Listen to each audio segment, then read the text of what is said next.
Frogman Friday. Yeah, boy. What's up, everyone? Welcome to Frogman Friday. I'm Ryan Birdman Parrott. This episode is brought to you by Frog Fuel. Go check out frogfuel.com and use code Frogman Friday at checkout. Today, our badass guest is Chris Robishaw, aka Roby. He served 33 years in the Army, exiting Special Forces as a lieutenant colonel.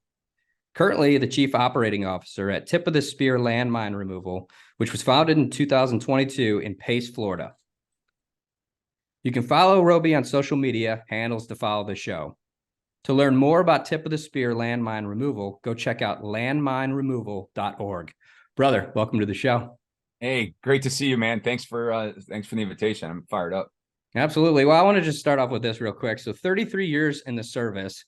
And I want to tell everybody that Roby was actually prior enlisted before going the officer route, because he would be the highest ranking admiral at 33 years, or general for you. So I appreciate you mentioned that. I always say, and I stand by it, I think I was a better NCO than I was an officer. So I take a lot of pride in what I did in the paratroopers. Yeah.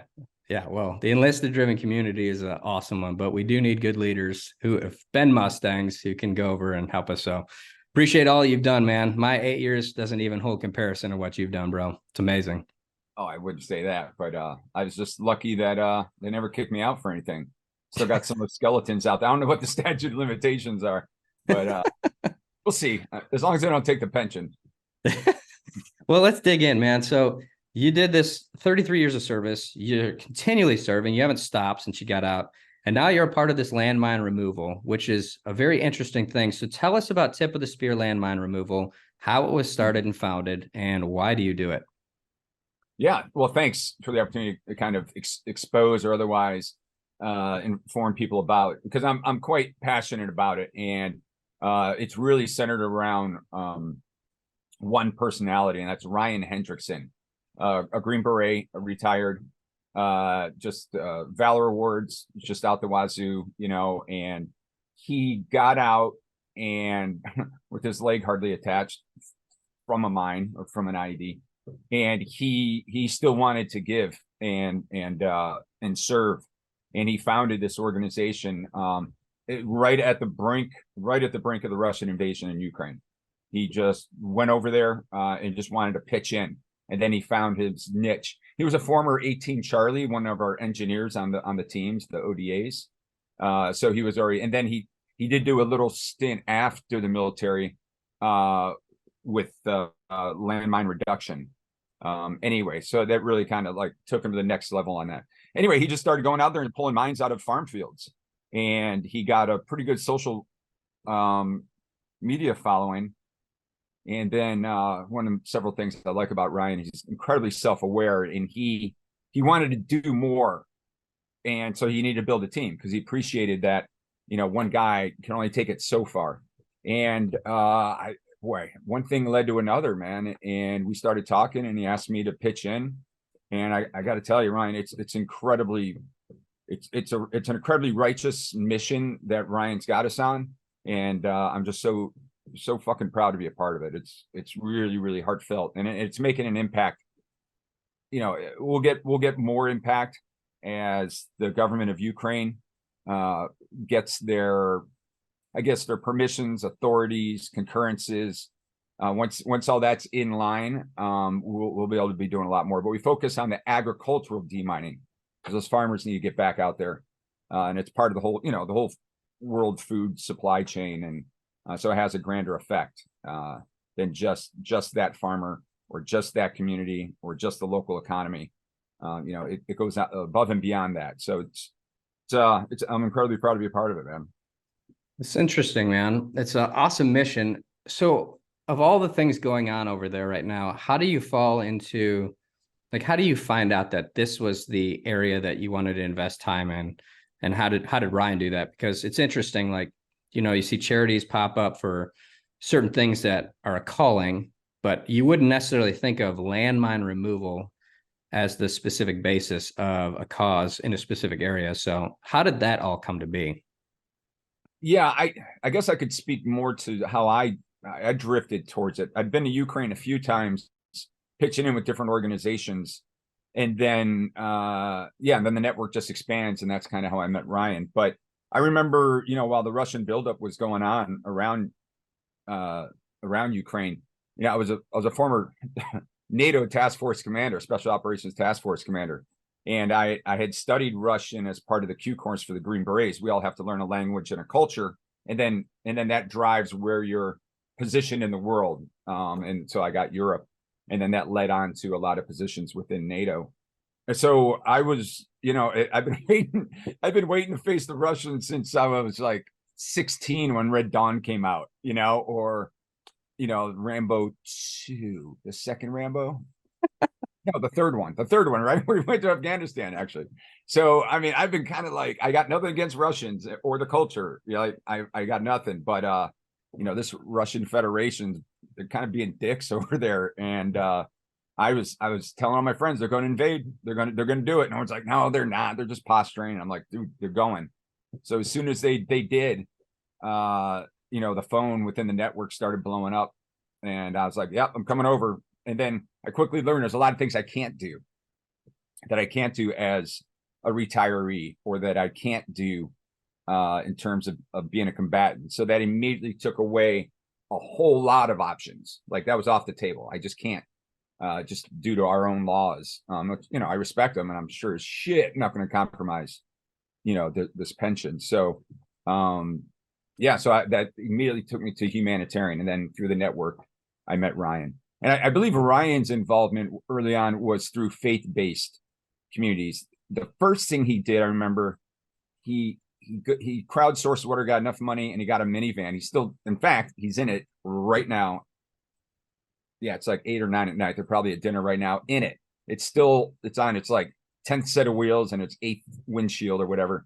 But anyway, he took it from Poland over, and he just started distributing humanitarian aid and then evacuating displaced civilians. And it was he was bouncing around, I think, with a couple of faith-based organizations. And then he just I think it was a simple story. Like, someone approached him like, hey, we saw the Russians were out here with some type of machine and they were put in mines. Do you know anything about mine? Anyway, something like that. And he tells a much better story. And then he just started pulling mines because he's pretty savvy with it. And then he gained momentum, and back to where I started from. Wow. It's amazing. Yeah, it really is. He's incredibly inspiring. Yeah. This is interesting. So, okay, so walk us through a process of what the day-to-day looks like when you go over there. Yeah. So the team is over there now. I'm working on a different project for the next trip.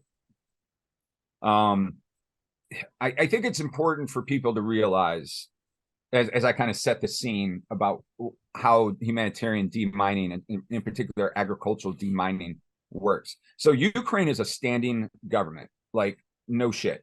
When you go to Ukraine, and of course I encourage everybody that can to go over there and volunteer or do whatever. It's an up and running country. I got pulled over for being in the wrong lane. So, I mean, they enforce traffic laws, and there's traffic lights, and there's ATMs, and the universities are back in session, and restaurants are up and running. And I think my last time there, they weren't fuel rationing anymore. So I think that's important for people to realize that if it's not in Eastern Ukraine, it's a European country with rules and regulation and internet and power and trains running. Now, there's no flights, because there's too much air traffic. It's still martial law, and there's still a curfew. So as such, what I'm going towards, brother, is they have very much, despite being martial law, they still have the sections of government and their own bureaucracy, which I'm kind of numb to. So I don't, 30 some odd years in the military, it takes a lot to frustrate me. But I respect that they're very pragmatic in the licensing to conduct demining, the international standards that they're taking in, and then they're throwing on their own flair.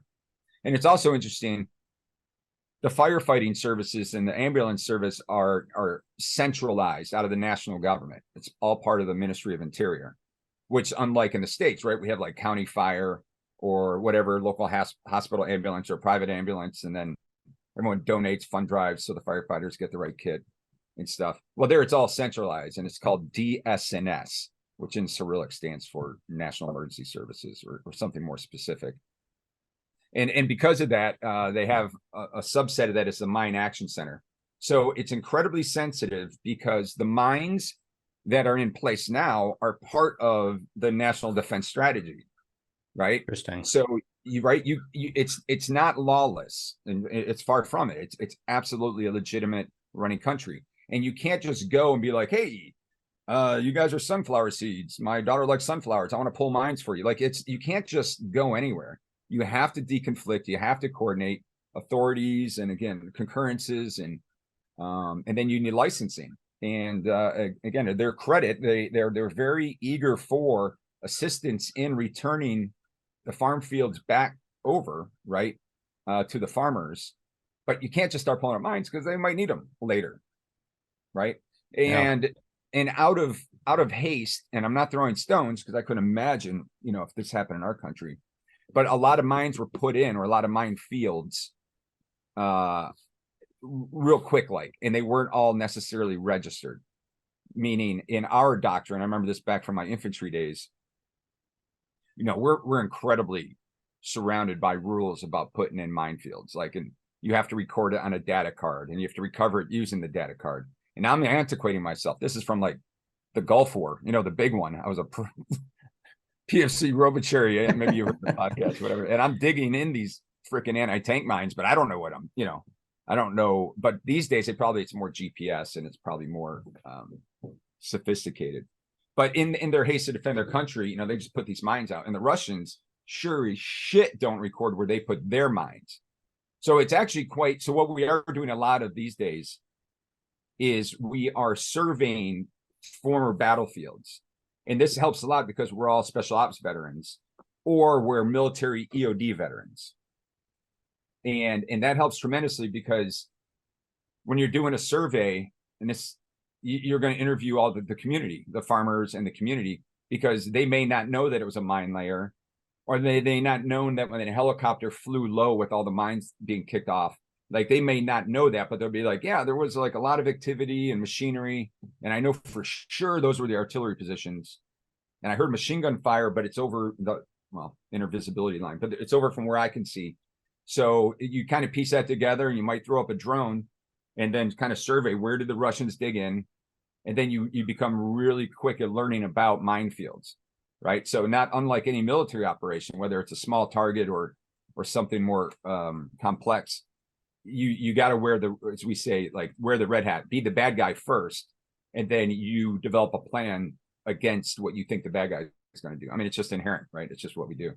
But once you start learning more about minefield application, whether it's the block, turn, disrupt, or delay an advancing force, then you'll know kind of what type of mines and where I would have put them, right? And there's Russian doctrine, and luckily, they're down with their doctrine, so that kind of helps as well. Interesting. Yeah, so a lot of surveys right now, and as a nonprofit, of course, we're putting a lot of effort into fundraising for sure. So, I mean, there are that many mines out there, huh? This is, yeah, you got work for years and years to come. Generations.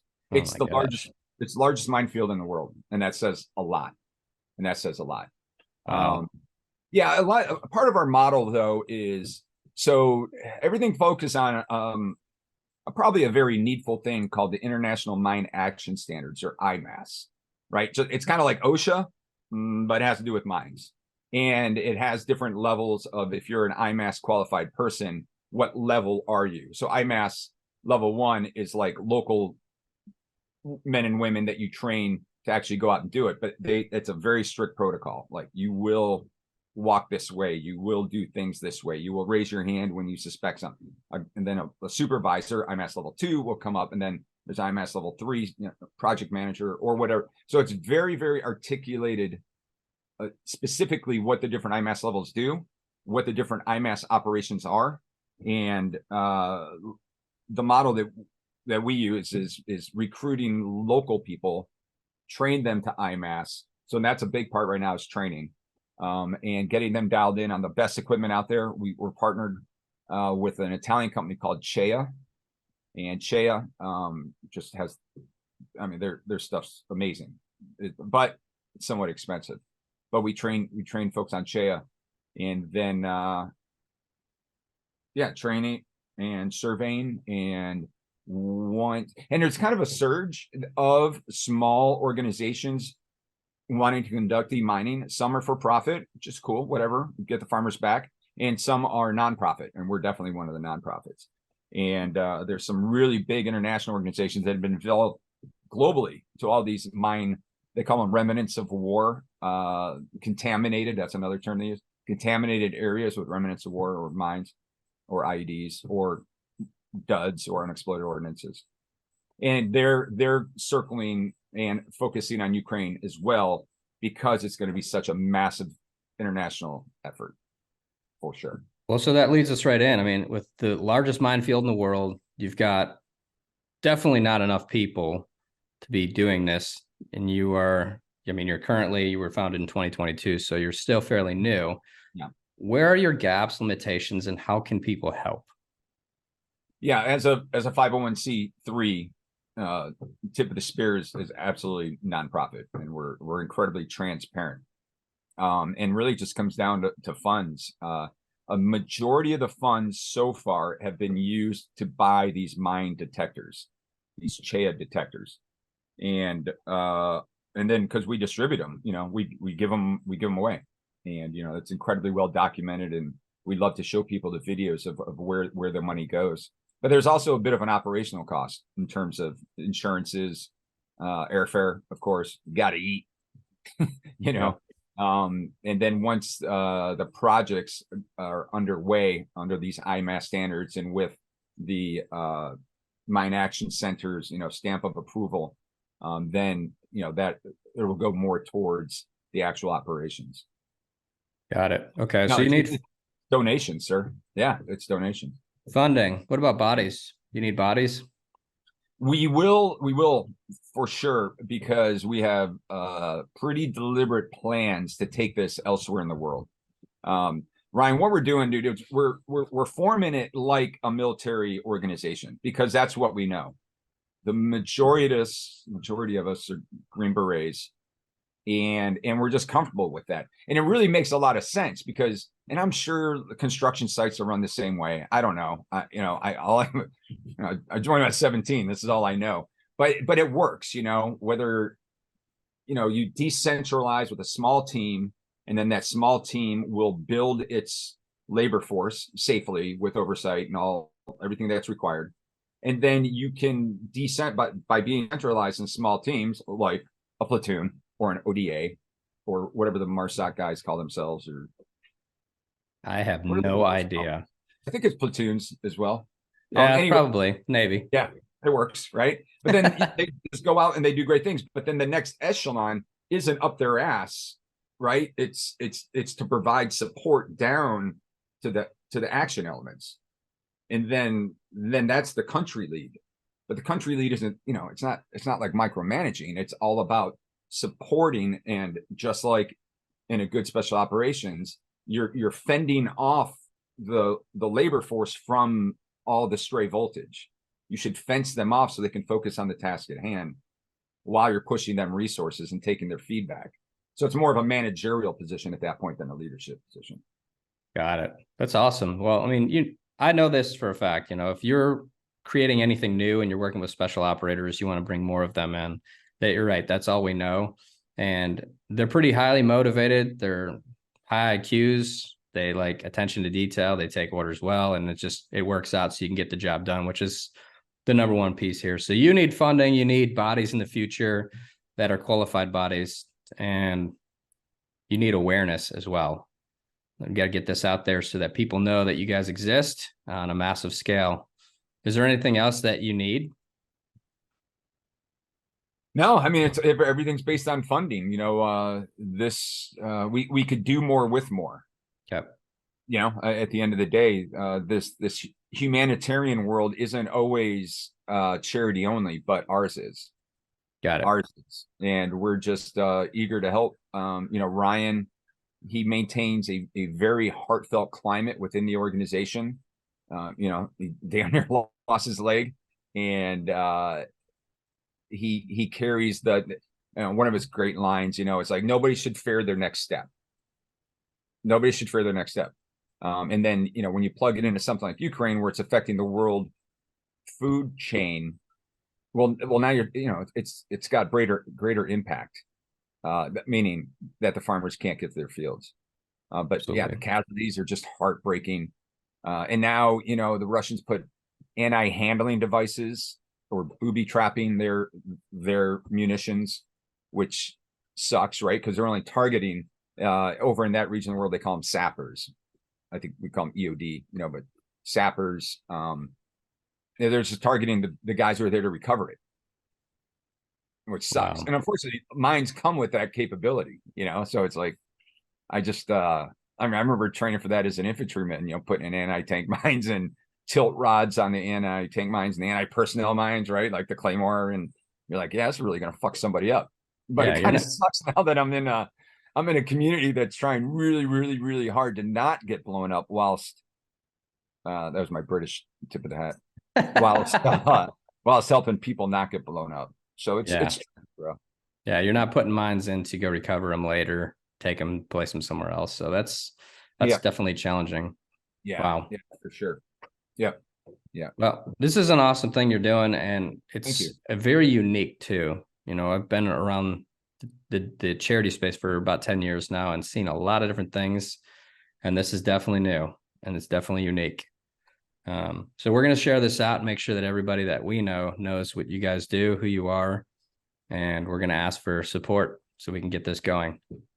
I'd really appreciate that. We're dead in the water without funds. And I know you have a vast network of real quality folks and benevolent. And if there's room on their plate, to help out tip of the spear, we'd be incredibly grateful, to say the least. Oh, we're going to do it, brother. Well, we always end on this note. So obviously we glanced over your 33 long years of service. Is not really the intention of this PSA. Right. However, I want to end on a strong note of, tell us about somebody in your life that changed the trajectory of your life, whether they gave their life for this country or they're still serving. Somebody that you want to honor as I guess, essentially your true north or your hero. Well, I put some thought into this, to be honest with you, because I've seen the other interviews, and I think I want to just briefly talk about a hero of mine, because I guess I'm easily inspired. I'm to a certain degree, and I don't mean that like I'm cavalier or I'm a sucker, though some people would argue that. I find inspiration in a lot of places, and they do affect me. Whether it's you, quite frankly, or my other Ryan, or just people along my journey where I'm like, God, I really need to be more like that. Or there's something about what they do, that I need to take that on. Like I can improve if I grab that lesson from it.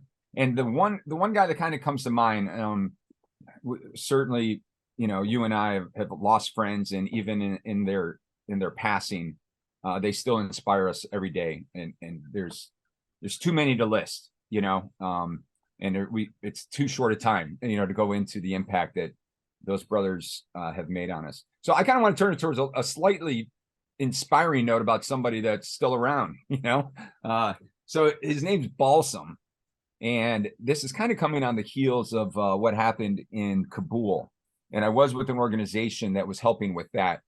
And we raised enough money, and we hired an aircraft, and we're part of the air bridge. We had a small team on the ground. Another inspiring guy named Travis Peterson, amazing AFSOC dude. He was on the ground. He was an advisor to the Special Mission Wing. So he had all the, anyways. So coming off the heels of leaving people behind as a nation, one thing I thought we did really, really good in Iraq was the special immigrant visa for our interpreters. And I brought my interpreter home, man. This guy named Balsam is an amazing dude. God, again, not enough time to go into it, but he's been through 3 basic trainings, if you can imagine that. I brought him home. He hung out with us when I was doing some staff time at SOCOM. And it was great to have a buddy, a teammate living with you. And so you get to kind of go over shit, like for 6 months getting drunk by the pool. Can you imagine like a team guy living in your house? And he was a team guy for all intents and purposes. And, we enabled him, we threw an MP5 at him and stuff like that. And, but at Balsam, he's now an E7 in the U.S. Army. No way. Has a family, brought his family over, his parents and his siblings. They're all professionals, nurses, an engineer, and a teacher. Nurse, an engineer, and a teacher. And then he married a girl from an Iraqi community outside of Dallas. And now he's got a kid, and she's a military spouse, and he's an E7, and he's still rocking. In fact, he's out at Fort Hood, so he's kind of close to home right now. Yeah, just an amazing guy. And, he was the kind of Terp, that you and I have had. There's good ones, and then there's just shit bags. And this guy he's the guy, and I'm sure you've been there. Like you're on target or whatever, and you got to push him out of the stack. Yeah. Or you got to leave him at the breach, but he's like, no. I can help. I'm not, man, just stay at the trucks. We'll call you up, or just, stay at the breach and just hang, and you couldn't. That dude was always wanting to help out. Cause he did have, commando training or whatever before. Well, he was a medic, and then he became an interpreter because he made more money than the brigade commander and stuff like that. But, anyway, just an inspiring guy. I reflect on that. The advisory team, sadly, we lost a guy, John Hartman. I think about him every day, of course. We were incredibly tight, the advisor team. And Balsam, to this day, is someone that we as a team, I know, besides what we did, despite losing John and all those shared experiences, Balsam is like something that is a tangible, no shit, living, inspiring person that we had a role in the rest of his life. All the paperwork it took, and people taking him in, and now he's flourishing as an amazing man with an amazing family. And that he is an inspiration to me, especially as we're all kind of like trying to knock off the dust from the Kabul evacuation. There are good stories out there, and I just wanted to mention that. Yeah, he's an inspiration to me. Yeah, right sure. On, brother. Well, Balsam, good luck to you in your final part of your career, and yeah, thanks a ton for everything you've done for America. Because I do know what you're talking about. Our interpreters, when you get good ones, they're not even looked at like Terps; they're looked at like part of the team. And I do know what it means for them to be stuck in the stack and trying to train jump you and take over your position. And that's an awesome deal. Well, man, this is inspiring stuff that you're doing. You're truly helping shape and change the world. And, there's a lot of people that need to be like you. They certainly need to know about you and follow you. So I'm going to do my part and get this out for everybody. If you are listening, if you've watched this and you want to get involved, go to landmineremoval.org and make a donation so they can continue their mission to help get the farmers back into place to do what they do and live a good life. Get these mines out of there, because mines don't serve any purpose on a farmer's land. And if you want to learn more, go to the organization, check them out, really dig in too, because you could be the conduit to help other people that are getting out of the service, that have a special operations background, get in, plug in with these guys and do the job. Brother, I'm super grateful for you being on, man. Oh, man, it was great talking with you. Like we said in the pre-show, I can't wait to see you again and hang out. On the 7X, we didn't get a lot of time. You were busy as shit, and there were so many moving pieces, but I really look forward to a time where we can just sit around and get to know each other better. Very much. We're going to do it, brother. All right, everybody, go check out Tip of the Spear Landmine Removal. Go check it out, landmineremoval.org. Brother, we'll be seeing you soon. You bet. Thanks.